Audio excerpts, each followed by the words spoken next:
Haemorrhagic stroke, ये stroke या फालिज की एक इस तरह की किस्म है जो कि बहुत ही सवेयर होती है। दरअसल हमारे दिमाग के अंदर फालिज होता है जब हमारे दिमाग में खून की सप्लाई रुक जाए। ठीक है, एक तो वजह होती है कि हमारी खून की नाली के अंदर ना कोई हर्डल आ जाए, कोई रुकावट आ जाए, कोई क्लॉट आ जाए या खून का जमा हुआ कोई हिस्सा आ जाए।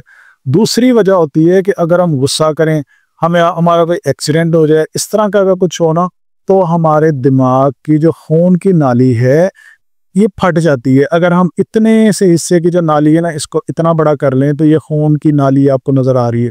दरअसल यहाँ से खून ने गुजर के इधर को जाना है ना, इस डायरेक्शन के अंदर, लेकिन अगर खून की नाली फट जाए तो वो इस डायरेक्शन में चली जाती है। जब वो इस डायरेक्शन में जाती है तो अब खून दिमाग को मिलता नहीं है, यहाँ जिस साइड पे जाना था उधर जा नहीं सकता।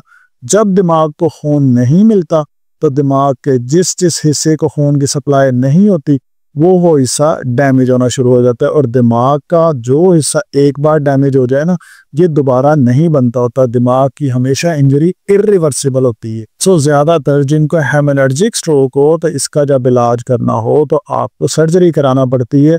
और हमें पता कैसे चलता है कि हमारे दिमाग में जो फालिज हुआ है वो किस किस्म का हुआ है, कि हेमोरेजिक हुआ है या इस्केमिक हुआ है, ये हमें पता चलता है सीटी स्कैन से। सो अगर खून की रग फटने की वजह से आपको ब्रेन का स्ट्रोक हुआ है तो उसे कहते हैं हेमोरेजिक स्ट्रोक।